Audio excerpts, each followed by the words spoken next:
The UK has a special responsibility to resolve the issue in Kashmir because of the role that the UK government played in creating the problems for the people of Kashmir. It's the Kashmiri people, not the government of India, not the government of Pakistan, not the government of the UK, not the government of America, but the people of Kashmir. Because if that's not the case, then it's not really self-determination. With the Indian government, or the Pakistani government, or the government of any country in the world, they should ensure that human rights abuses and breaches of international law are raised, because human rights is far more important than any trade agreement, in my opinion. Hello and welcome to KTV Network. I'm Abdul Rehman Khan, and today I'm joined by a respected British MP, Mr. Richard Burgon. Now for his principled stance on human rights, whatever in Kashmir and Gaza or elsewhere. Today we will discuss one of the world's oldest unresolved conflict, Kashmir. Thank you, Richard, for joining us. Thank you. It's my pleasure. Good to see you. I want to ask, first my question is, Kashmir has remained unresolved for over 75 years. Why do you think the international community, especially the UK, has failed to help resolve it? Well, first of all, I think it's important to say that the UK has a special responsibility to resolve the issue in Kashmir because of the role that the UK government played in creating the problems for the people of Kashmir. I think one of the reasons that the international community hasn't resolved this matter, including the UK, is because mistakenly too many governments have seen the issue of Kashmir as a bilateral issue between India and Pakistan, when in fact it's a matter for the Kashmiri people. And the United Nations resolutions are more important than the Shimla Agreement of 1972, more important than any bilateral arrangements, because the United Nations resolutions say that the people of Kashmir should decide their own future. That hasn't been implemented yet, and it was decades ago. Also, I think that the status of India as a superpower, for example, has maybe made other countries slow to do what is necessary. You know, India and Pakistan has fought wars over Kashmir, and the conflict has claimed thousands of innocent lives. Do you consider this is a human rights crisis? There is a crisis of human rights in Kashmir. People have spoken rightly of the position of the Modi government and the awful human rights abuses that they're carrying out, and it's got worse. For example, I also want to draw to the attention of listeners and viewers, but they'll already be aware, the pulling out from the Indus agreements that provides water to people of Pakistan. That's a real issue from the government of India. But more broadly, the right to self-determination is an important right, and that's been denied to the people of Kashmir.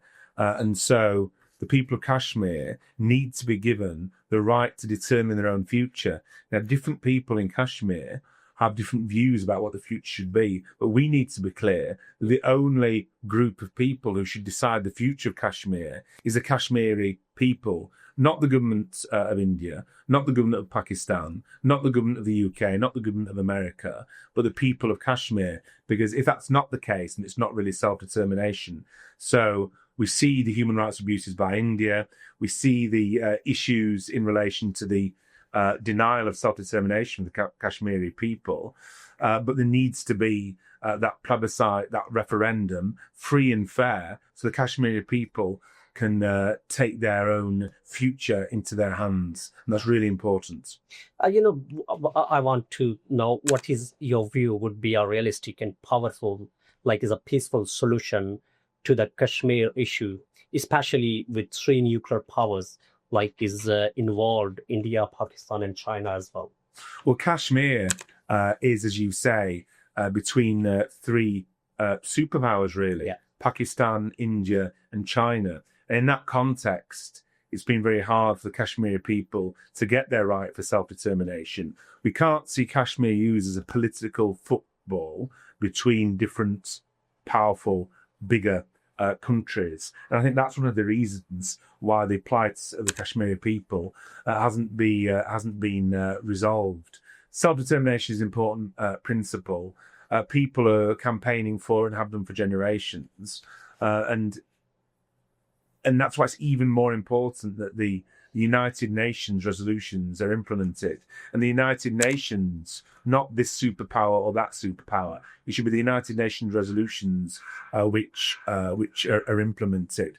For example, people often talk of the Shimla Agreement between Pakistan and India, but we need to be clear, in my opinion, that the United Nations resolutions are far more important and have far greater legal status than that Shimla Agreement. And the future of the Kashmiri people isn't to be decided either by the government of India or the government of Pakistan or the government of the UK or the government of the USA, but by the United Nations resolutions being implemented so the Kashmiri people can decide. And it's up to them to decide what future they have.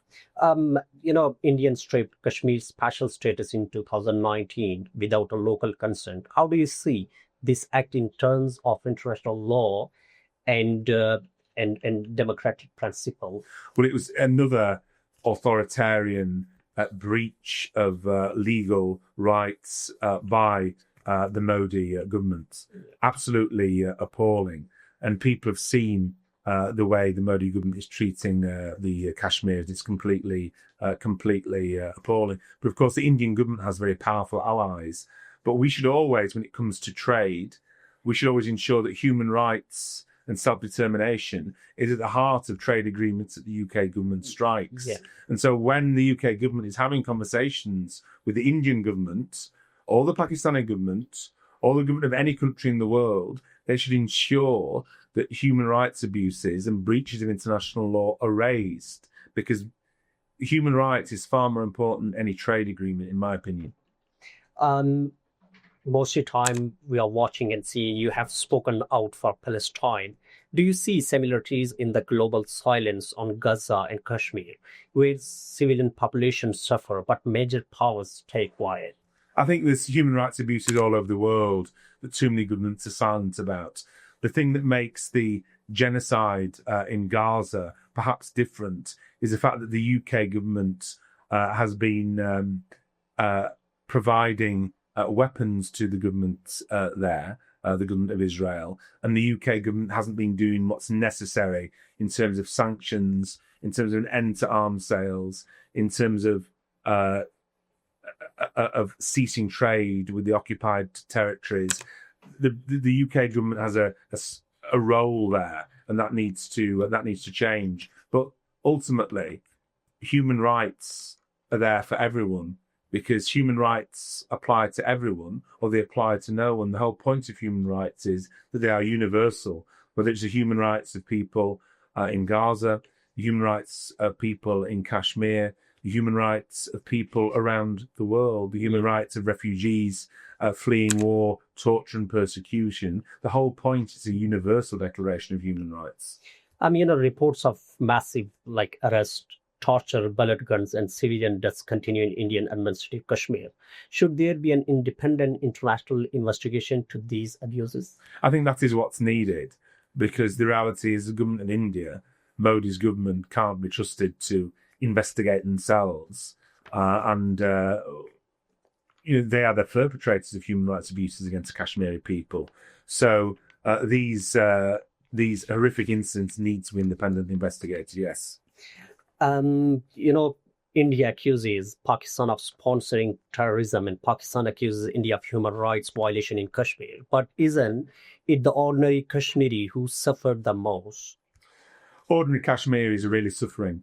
And the reality is, in all conflicts, in all rows and arguments between superpowers, it's the ordinary people who suffer the most. So we need to put at the centre of all our conversations the people of Kashmir, not the famous politicians from India or Pakistan, but the people of Kashmir.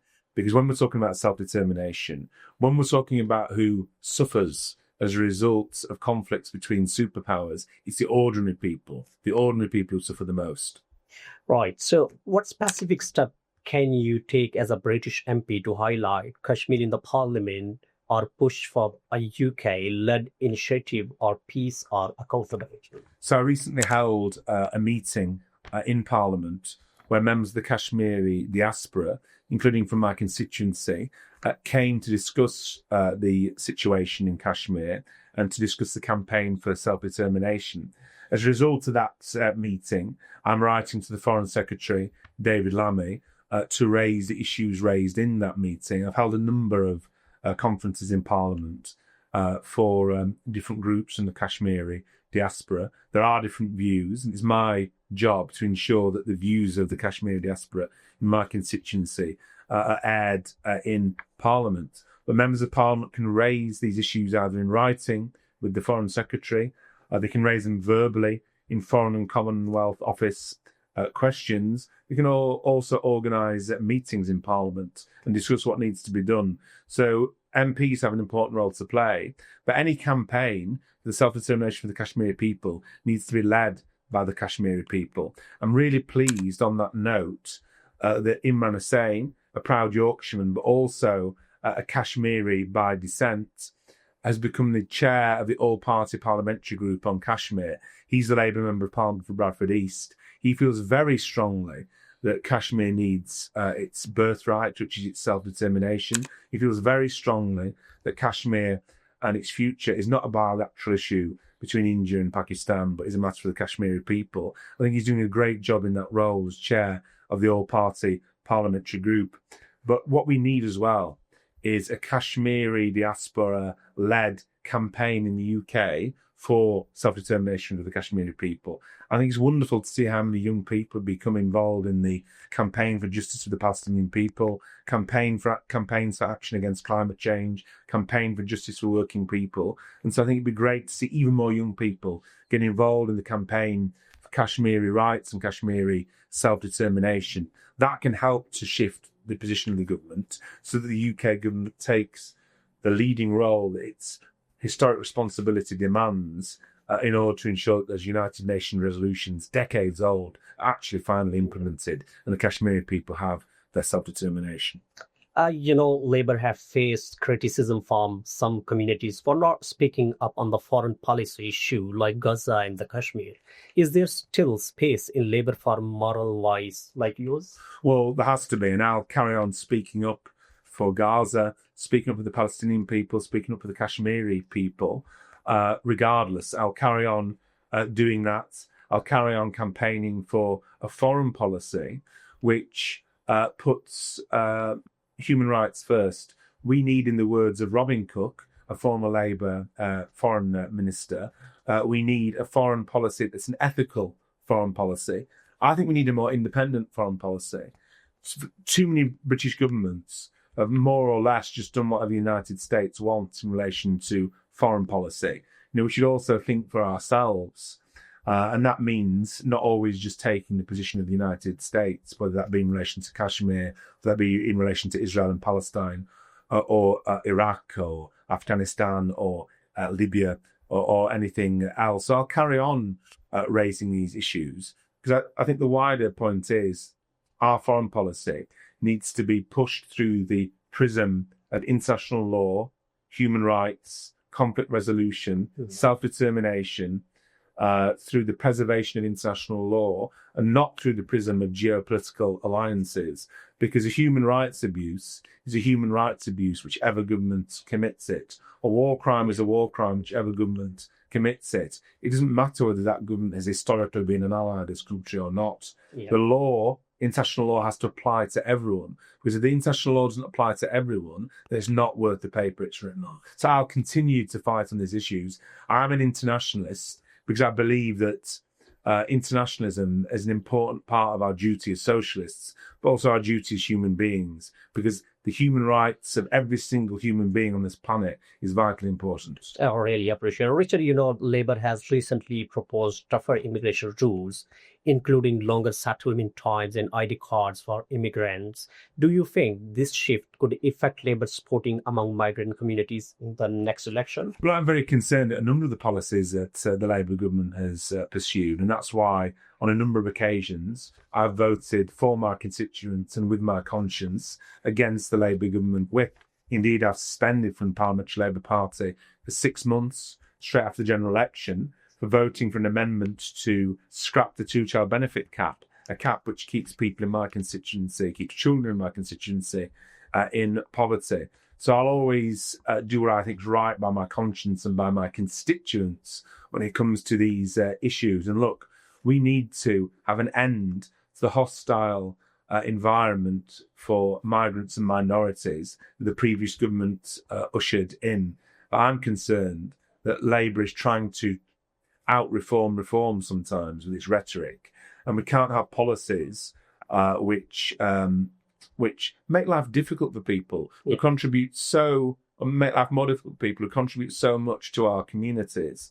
You know, the working class in our country is a diverse working class majority, and that strengthens our communities. And so I think it's really important that we don't end up trying to compete with other parties in relation to being having what I would view as a reactionary policy in relation to migration and immigration, because it's not immigrants or minorities that creates the economic crisis. It's not because of migrants that there aren't enough hospital places or a longer waiting list in hospitals, aren't enough school places. The reality is this: if it weren't for immigrants, our National Health Service would be struggling to work, and the care sector would be struggling to carry on working, and that's the reality. So we need to speak up for people, not make their lives more difficult.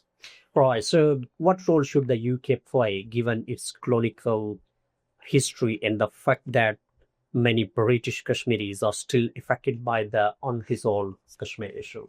Well, the UK has a special role to play. If you look around the world, many of the unresolved problems are being caused by the previous UK governments historically. You look at Kashmir, you look at the situation in the Middle East. That gives the UK government a special responsibility to do what's necessary to ensure that these issues are resolved. That includes in relation to Kashmir. We can't put up with it any longer for successive governments to shirk their historical responsibility, particularly if it's because they're scared of big superpowers and their financial power. We need to do what's right, especially given our historic role. Last question is, you represent a diverse community in Leeds. What message do you have for the British Kashmiri community who see you as a voice of hope? Well, first, I'd like to thank the Kashmiri diaspora in my constituency for putting their faith in me, for voting for me. I promise I'll always try not to let you down. When that means that to stand up for my constituents, it brings me into a different position to the position of my own government, then I'll do that, because ultimately it's my constituents who sent me to Parliament to represent them. I am not the voice of Westminster in Leeds East. I'm the voice of Leeds East in Parliament. I'm the voice of Leeds East in Westminster, sent there by my constituents, including the Kashmiri diaspora, to speak up for a better future for them and a better world. And I'll carry on fighting, proud to do so. I couldn't be prouder to represent this fantastic, diverse community. It's a community I think should be celebrated. And I've learned so much as a member of part of this community, and I hope to carry on doing so and carry on fighting for local people. Thank you, Richard, for sharing your voice and your views, especially. And the Kashmiri people here in the UK and abroad needs leaders who raise their voice in Parliament. We hope your commitment continue. So this is Abdul Rehman Khan from KTV Network. Stay informed, stay tuned. Thank you.